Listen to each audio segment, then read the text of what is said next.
जिठानी की बड़ी रसोई। ये कहानी है कानपुर की श्यामलाल और उनके परिवार की, जिनके परिवार में उनकी बड़ी बहू संतोषी और पत्नी लीला का राजकाज चलता था। अरे भाई चले भी क्यों ना, जब से उनकी बड़ी बहू ब्याह कर आई है उसने पूरे घर की रसोई अकेले संभाल रखी है। पर वो कहते हैं ना, वक्त बदलते देर नहीं लगती। आज संतोषी की नई नवेली देवरानी चमेली की पहली रसोई थी। क्या देवरानी जी, मेरी इतनी बड़ी रसोई है कि इसमें 20 लोग का खाना बन जाए, और तुमने 4 जनों के खाने में ही किचन में इतना फैलाव कर दिया जैसे सब्जी मंडी हो। अरे बहू कैसे बात करिए, छुटकी बहुरिया को आए अभी 1 दिन हुआ है, सीख जाएगी सब। क्या माँ जी, पूत के पाँव तो पालने से ही दिख जाते हैं। आज पहले दिन से ही दिख गया कि ये रसोई में क्या गुण खिलाएगी। मुझे माफ़ कर दीजिए भाभी, मैं कल से सब अच्छे से करूँगी। वही तो, वो कल कभी आता है क्या भला? चलो मैं भी देखती हूँ तुम्हारा कल कब आएगा। अगले दिन देवरानी बहुत ही संभाल संभाल के काम कर रही थी ताकि उससे कोई गलती ना हो, पर यह देखकर जिठानी अपनी अकल के घोड़े दौड़ाती है। ये तो बड़ी चालाक निकली, बड़ा संभल संभल के काम कर रही है। ऐसे ही लगी रही तो इसे मैं मेरी रसोई से बाहर कैसे निकालूंगी, कुछ तो करना होगा।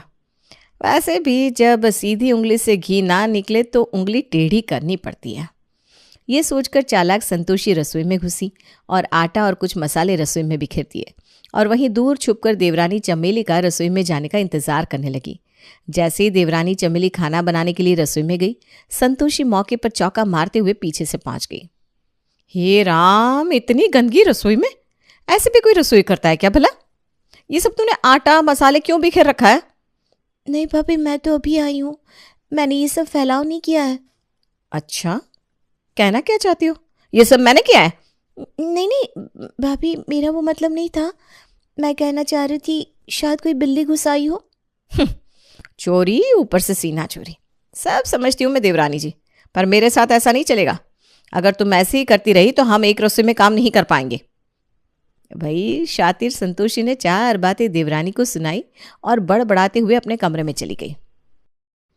अजी सुनते हो? खर्राटे मार के सुन रहे हो? रानू की बीवी को आए हुए 2 दिन नहीं हुए और मेरी मंदिर से रसोई को कबाड़ खाना बना दिया। कान खोलकर सुन लो जी, मुझे मेरी ये रसोई बहुत प्यारी है, मैं इसमें चमेली की मनमानी नहीं चलने दूंगी। क्या है भाई, सोने के टाइम भी बड़बड़ाया करती हो भाग्यवान। अपनी जुबान को थोड़ा तो आराम दे दिया करो कभी कभी। आपको ताने मारने के सिवा भला और कुछ आता है क्या? मैं कह देती हूँ जी, मैं चमेली के साथ अपनी रसोई नहीं बांटूंगी। अरे इसमें बांटना क्या है, दोनों बहन की तरह मिल बांट कर रसोई में काम कर लिया करो, तुम दोनों की ही रसोई है। जितना ज्ञान मुझे दे रहे हो ना, उतना अपनी माँ को भी दे दो और बंटवारा कर दो हमारा। अरे भाई अभी देवरानी को आए 4 दिन हुए हैं, ऐसे बंटवारा करना अच्छा लगता है क्या? अच्छा तो मुझे भी नहीं लगता जो चमेली रसोई में कर रही है। संतोषी ने देवरानी के आते ही घर में इतना कलेश कर दिया कि आखिरकार थक हार कर सास लीला को दोनों बहुओं में रसोई का बंटवारा करना ही पड़ा। माँ जी, ये मेरी बड़ी रसोई तो मैं ही लूंगी, सालों से पूरे परिवार का खाना मैं इसमें बनाती आ रही हूँ। पर बहू ये तो कोई बात ना हुई, घर में हर चीज़ पर तुम दोनों बहुओं का बराबर ही अधिकार है, इसलिए रसोई भी तुम दोनों की आधी आधी हुई। बराबर कैसे नहीं माँ जी? पिछले 5 साल से पूरे परिवार को गर्मा गर्म रोटियां बनाकर खिला रही हूं ना मैं। सबकी कितनी सेवा की है मैंने, ये तो अभी आई है, और आकर भी क्या किया? 4 दिन भी रसोई में ढंग से काम ना कर पाई। मैं नहीं किया, पहले भी आज भी, तो फिर अधिकार तो मेरा ही ज्यादा हुआ ना। अरे पर ये तो छुटके बहुरिया संग अन्याय हुआ ना बड़की बहू, रसोई आधी तुम्हारी आधी चमेली बहू की हुई। नहीं नहीं माँ जी, ये रसोई तो मैं ही लूंगी, भले ही घर के किसी और हिस्से में चमेली को जगह दे दो, वो अपनी रसोई उसमें बना लेगी। अरे बहू कहाँ से दे दूँ? 4 कमरे हैं, 2 तुम्हारे 2 उसके, हॉल 1 तुम्हारा 1 उसका, अब बस ये छोटा सा कबाड़ रखने वाला कमरा है जिसमें भी पूरे घर का कबाड़ भरा पड़ा है। अब बताओ क्या दूँ चमेली बहू को, वो अपनी रसोई कहाँ बनाएगी? कोई बात नहीं माँ जी, आप मुझे वो कबाड़ रखने वाला छोटा सा कमरा ही दे दीजिए, मैं उसी में अपनी रसोई बना लूँगी। चमेली की इस बात से तो घर का पूरा झगड़ा ही सिमट गया। भाई जेठानी संतोषी ने जिद और अकड़ से बड़ी रसोई ले ली। अच्छा हुआ, सही समय पर मैंने अपना शातिर दिमाग चलाकर ये बड़ी रसोई पाली। आहा क्या रसोई है, कैसा बड़ा दरवाज़ा, कितना सारा राशन आ जाएगा इसमें, और ये रोशनदान, खिड़कियाँ, बाहर से कितनी ताज़ी हवा आएगी। वाह वाह, क्या दिमाग लगाया संतोषी तूने। अब वो चिकनी चमेली उस गंदे छोटे से कमरे में अपना खाना बनाएगी जहां से धुआं भी बाहर नहीं जाएगा। माँ जी, आप बैठ जाइए, मैं इस कमरे से सारा कबाड़ निकाल कर इसे अच्छे से साफ कर देती हूँ। फिर माँ अन्नपूर्णा की पूजा कर हम अपना चूल्हा रख लेंगे। हाँ हाँ, क्यों नहीं है बहुरिया। तो एक तरफ तो हमारी चमेली अपनी छोटी सी रसोई को बनाने में लग गई। उससे सफाई कर लिपाई पुताई करी, फिर पूजा कर चूल्हा रख दिया। माँ जी, आज हमने चूल्हा रखा है अपनी रसोई में, आप कहे तो खाने में कुछ मीठा बना लूँ? देखी, वो भी पूछ पूछ। एक काम कर, तू आटे का हलवा बना ले, रानू को भी बहुत पसंद है। गर्मा गर्म हलवा खाकर खुश हो जाएगा। जी माँ जी। एक तरफ देवरानी अपनी छोटी सी रसोई को तैयार करने में लगी हुई थी, दूसरी ओर जेठानी संतोषी बड़ी रसोई पाकर घमंड से फूले नहीं समा रही थी कि तभी उसकी सहेली विभा का फोन आया। कैसी है विभा? एक काम कर, तू और ग्रुप की सारी सहेलियां मेरे घर आ जाओ। मेरी बड़ी सी रसोई देखकर तुम सबकी सब भौचक्की की भौचक्की रह जाओगी। अरे भाई, ऐसा क्या है तेरी रसोई में? ज़रा हम भी तो जाने। अरे मेरी रसोई इतनी बड़ी है कि तुम सब में से किसी की नहीं होगी। और तो और मैंने अपने रसोई के लिए कई सारी मशीन भी मंगवाई है। फिर तो लग रहा है तेरी रसोई देखने आना ही पड़ेगा। हाँ हाँ, आ जाना, इसीलिए तो बुला रही हूँ सबको। ठीक है, हम कल ही आते हैं। अगर ये कल आएगी तो मुझे इसके लिए चाय नाश्ता भी बनाना पड़ेगा। और तो और ये मेरी रसोई को देखने की भी जिद करेगी। सुना है नज़र पत्थर तक तोड़ सकती है। कहीं मेरी रसोई को नज़र लग गई तो ना पापा ना। अरे हाँ, कल तो आने का कह रही है ना, लेकिन कल तो मुझे मेरी सास को डॉक्टर के पास ले जाना है। एक काम करना, तू परसों आ जा। ठीक है, फिर तो इंतज़ार कर, पूरे परिवार के साथ आऊँगी तेरी बड़ी रसोई देखने। भाभी, मैं आपके लिए हलवा लाई थी। वो क्या है ना, आज मैंने मेरी रसोई की शुरुआत की है। उस कबाड़ खाने को तुम रसोई कहती हो? उसमें तो पैर रखने तक की जगह नहीं है।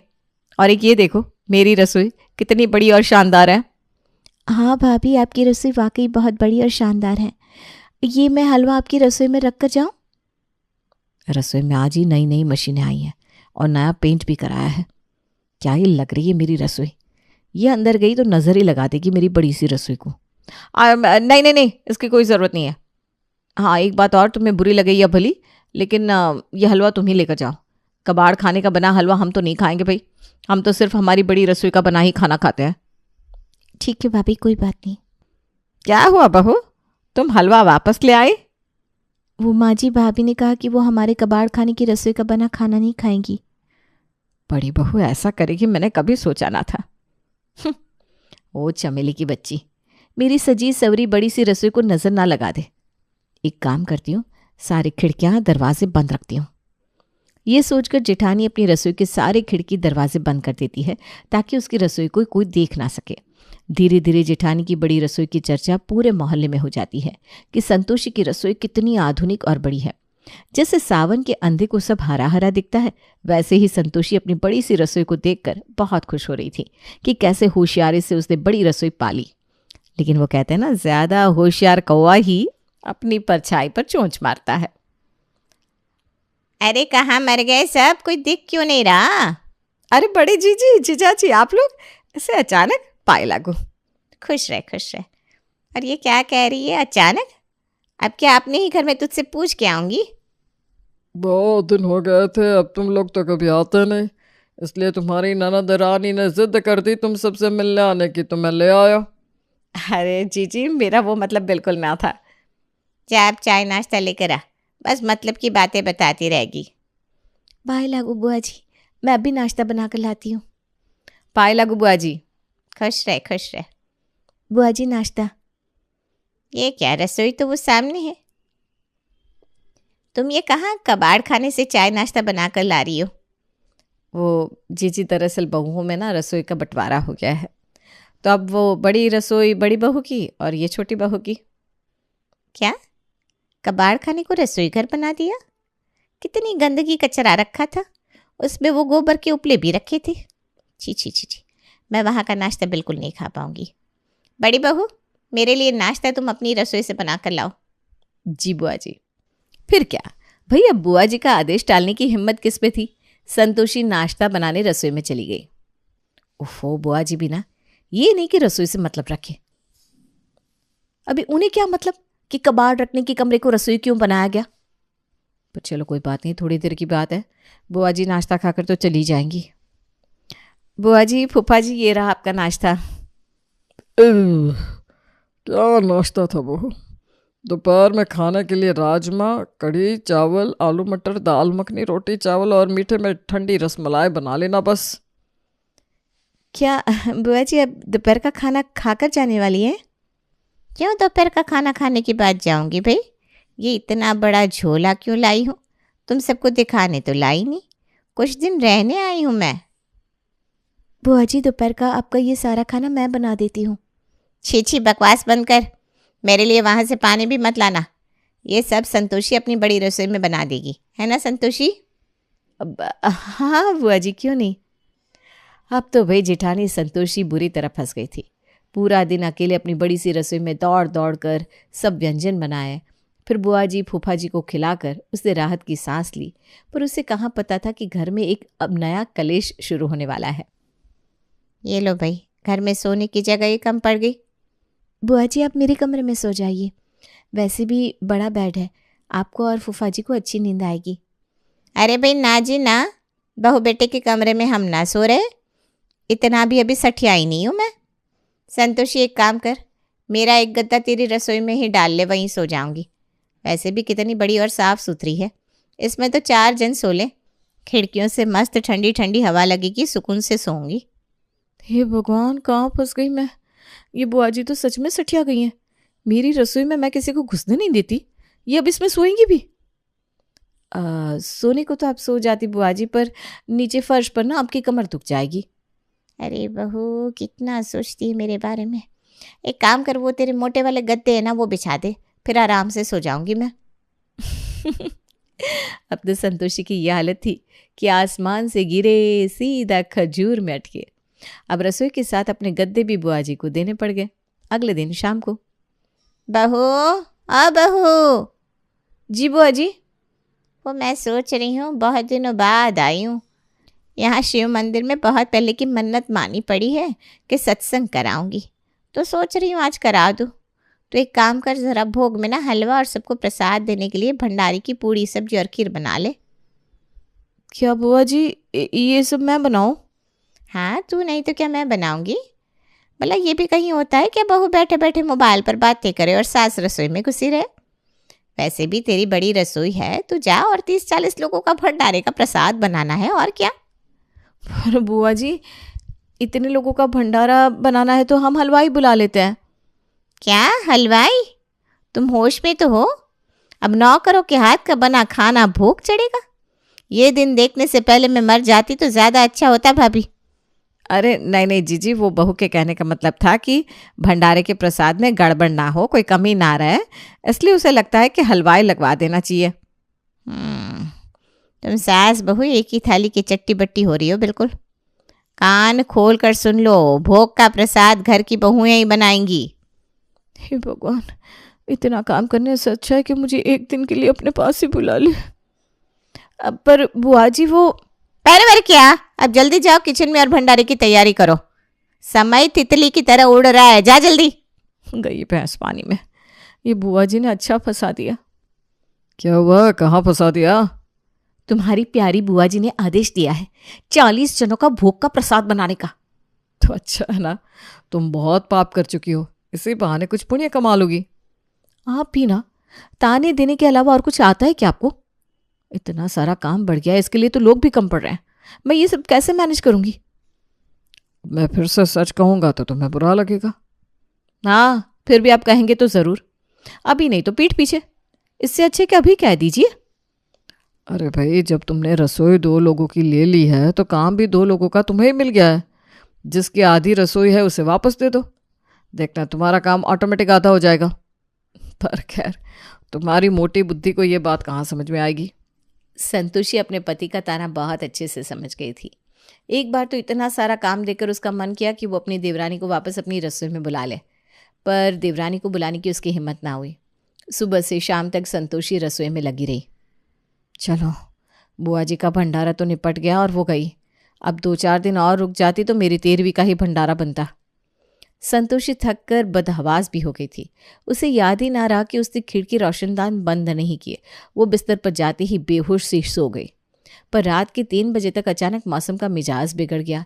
हवाएं तेजी से चलने लगी। कुछ ही देर में आंधी, तूफान, ओले और बारिश आ गई। खिड़कियों से पानी संतोषी की रसोई में घुस गया, जिससे सारा सामान, राशन भीग गया। रसोई की हालत ऐसी हो गई कि वहां पैर रखने लायक कुछ न रहा। हे राम, माँ जी ये देखिए सब क्या हो गया। रसोई का सारा सामान भीग चुका है। राशन की थैलियां तो पानी में तैर रही है और ये गैस चूल्हा भी खराब हो गया। अरे ये सब तो 4 दिन में भी ना सूखेगा। तो हम खाना कैसे बनाएंगे? मेरे तो भूख के मारे पेट में चूहे कूद रहे, वो भी बड़े वाले। थोड़ी देर और कुछ खाने को ना मिला ना तो कल सुबह अखबार में मेरे भूख से मरने की खबर ही छप जाएगी। भाभी, जो हुआ बहुत बुरा हुआ, पर अब 4 दिन तक भूखी भी तो नहीं रहा जा सकता। मेरी रसोई बेशक छोटी है, पर इसमें हमारे पूरे परिवार का खाना बन जाएगा। चलिए हम हमारी छोटी रसोई में खाना बना लेते हैं। मैंने इसके साथ इतना गलत किया, पर फिर भी ये मेरे बुरे वक्त में मेरे साथ खड़ी है। देवरानी चमेली का प्यार और अपनापन देखकर जेठानी संतोषी की आंखें खुल गईं। उसे समझ में आ गया कि घर परिवार बड़े कमरों और रसोई से नहीं बल्कि अपनों के बीच प्यार समर्पण से बनता है।